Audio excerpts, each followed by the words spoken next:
এদিকে দশরথ রাজা ওই রামের চিন্তা করতে করতে হঠাৎ করে তিনি প্রাণ ত্যাগ করলেন। তখন কিন্তু ভরত ছিলেন না, তিনি ছিলেন মামার বাড়ি। এই ভরত যখন আসলেন, ভরত এসে দেখছে যে রাজবাড়ি যেন ভূতের বাড়ি পরিণত হয়েছে। কোথায় আমার দাদা, কোথায় বৌদি, কই কাউকে দেখতেছি না। সবাইকে গিয়ে জিজ্ঞাসা করছে আমার দাদা কোথায়, আমার বৌদি কোথায়, সবাই কথাই বলছে না। একজন বলছে তোমার মায়ের জন্য তোমার দাদা 14 বছরের জন্য বনবাসে গিয়েছে। আমার মায়ের জন্য ছুটতে ছুটতে গেলেন, কই গিয়েছে মা, মা তুই তা কি করেছিস মা, তুই দাদাকে বনবাসে দিয়েছিস মা। আমি দাদাকে যে বড় ভালোবাসি, আমি দাদাকে ছাড়া থাকতে পারি না, আর তুই তাকে বনবাসে দিয়েছিস। যে বস্তুকে ত্যাগ করতে হয় সেটা রেখে দিয়ে তুই ভগবানকে তাড়িয়ে দিয়েছিস মা, তুই খুব অন্যায় করেছিস। তুই মা হতে পারবি না মা, তুই মা হওয়ার যোগ্যতা নস, তুই একজন প্রাসঙ্গে। তোমাকে আমি কথা দিলাম যতদিন আমার দাদা রাজ্যে ফিরবে না ততদিন পর্যন্ত আমি তোমাকে মা বলবো না, তোমাকে রাক্ষসী বলবো। নিতাই গৌরানন্দে হরি হরি মা। অনেক সময় মায়েদেরও ভুল হয়, মা তুই ভুল করেছিস মা, তোমার চরণে প্রণাম করে আমি দাদার কাছে যাচ্ছি। দাদাকে আমি এই রাজ্য ফিরিয়ে আনবোই আনবো, আমি কথা দিলাম। এই ভরত ছুটছে জঙ্গলের দিকে, বনবাসে দাদাকে ফিরিয়ে আনবে, সিংহাসনে বসাবে। ছুটতে ছুটতে গেলে গিয়ে রামচন্দ্রের চরণে প্রণাম করে বলছে দাদা তুই এটা কি করেছিস দাদা, তুই রাজ্য ত্যাগ করে চলে এসেছিস, তুই না থেকে রাজবাড়ি ভূতের বাড়ি পরিণত হয়েছে দাদা, তুমি ফিরিয়ে চলো। রামচন্দ্র বললেন ভাই, ভাই তুই আমার কেমন ভাই রে,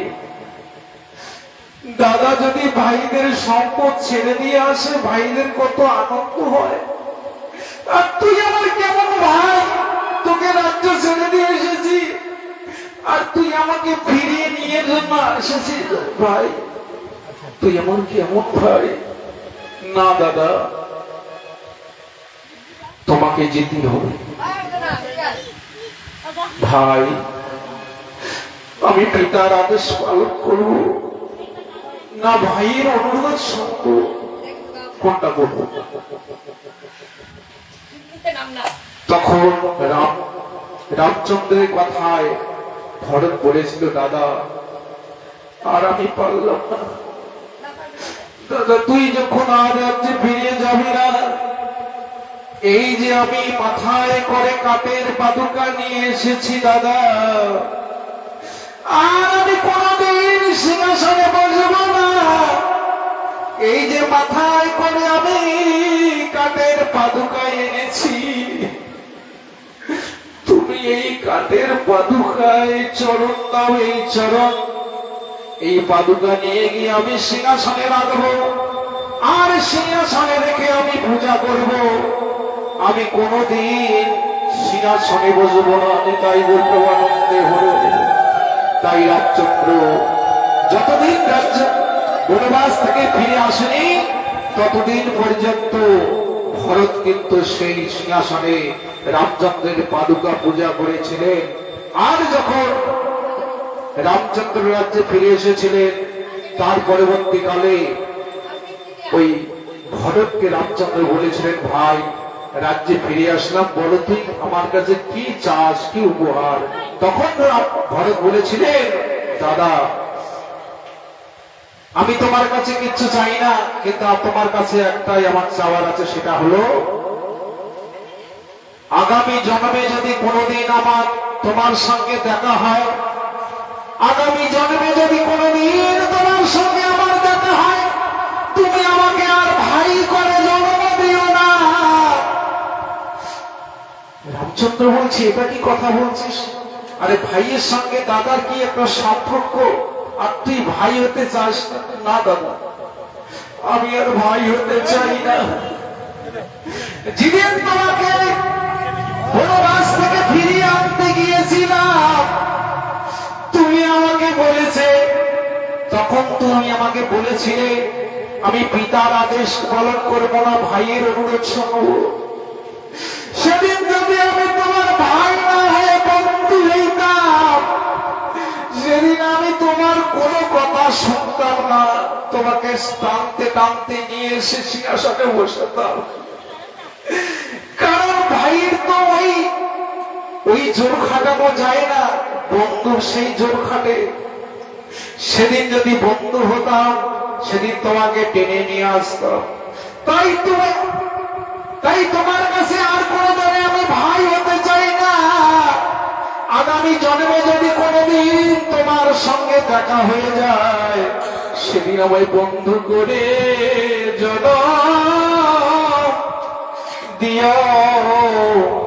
মনের মতো করে আমি তোমার সেবা করব, সেদিন আমায় বন্ধু করে জনম দিও। নিতাই গৌর প্রেমানন্দে হরি হরি বল। রামচন্দ্র কথা দিয়েছে, কথাস্তু ভাই, কথা দিলাম। এই যুগে নয়, তারপর যুগে আমি হব ভগবান শ্রীকৃষ্ণ, তুমি হবে সুদামা। সেদিন তোমার আমি ঋণ শোধ করব, সেদিন তুমি আমাকে বন্ধু রূপে পাবে। তাই ভগবান শ্রীকৃষ্ণ রাজা হয়ে গেলেন, ভক্ত সুদামা ভিখারি হয়ে গেলেন, তার রাজবাড়িতে গেলেন। রাজবাড়িতে গিয়ে সুদামা ওই অট্টালিকা থেকে অবাক হয়ে গেলেন, আমার বন্ধু রাজা হয়ে গেছে, আমি কি করে তার রাজবাড়িতে প্রবেশ করি? তাই রাজা হয়ে তবুও সুদামা বন্ধুর বাড়িতে গিয়েছে, খালি হাতে কি যায়? কিছু না, একটু নিয়ে গেছে, ওই খুদগুলো নিয়ে গেছে চিড়ে, আর ওই চিড়ে নিয়ে গিয়ে ওই ভাবতে ভাবতে চোখের জলে চিড়ে ভিজে গেছে। আর ভগবান শ্রীকৃষ্ণ যখন বন্ধুকে বলছে, বন্ধুরে আমার বাড়িতে আসলে কোনো কিছু নিয়ে আসেনি, কিন্তু পটলাটা লুকিয়ে রাখছে, আমি কি করে দেই? আমার বন্ধু রাজা। ভগবান অন্তর্যামী, তিনি সব জানেন। ভক্তের দুঃখ ভগবান কেন করে খায়, আর অভক্তের দুঃখ ভগবান কোনদিন ফিরিয়ে না চায়। তাই ভক্তের যে একটু খুদ গুঁড়ো, সেই গুঁড়োর জন্য ভগবান এদিক সেদিক খুঁজছে, আর বলছে, বন্ধুরে তুই আমার জন্য কোনো কিছু নিয়ে আসিসনি। খুঁজতে খুঁজতে সেই পটলাটা পেয়েছেন।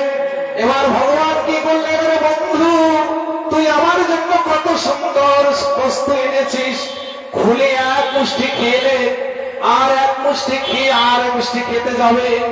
এমন সময় রুক্মিণী হাত ধরে বলছে, স্বামী আর খাবেন না, যা খেয়েছেন এই সর্বস্ব তুমি দান করেছ, আর এক মুষ্টি খেলে আমরা তার দাসত্ব হয়ে যাব, আর খাবেন না, যা খেয়েছে। এবার সুদামা এবার বাড়ির দিকে ছুটছে। এবার বাড়ির দিকে যেতে যেতে দেখে বাড়ি আর নেই, অট্টালিকা হয়ে গেছে, রাজবাড়ি তৈরি হয়ে গেছে। তিনি মনে মনে ভাবছে, আমার বাড়ি কোথায় গেল? কে রাজা কোন বাড়ি করলো আমি তো বুঝতে পারছি না। তার স্ত্রী দাস দাসী নিয়ে এসে ওই যে সুদামাকে বলছে, স্বামী ঘরে চলো, এখন আমার দেখেন অনেক কিছু হয়ে গেছে। সেদিন ভগবান শ্রীকৃষ্ণ বিশাল বস্তু দান করেছিলেন, সেটাই হচ্ছে অক্ষয় তৃতীয়া দিনে। নিতাই গৌর প্রেমানন্দে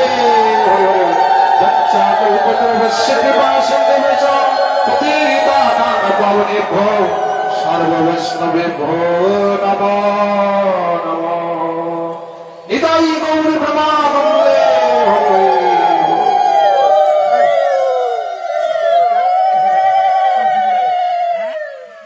তুলসী গাছের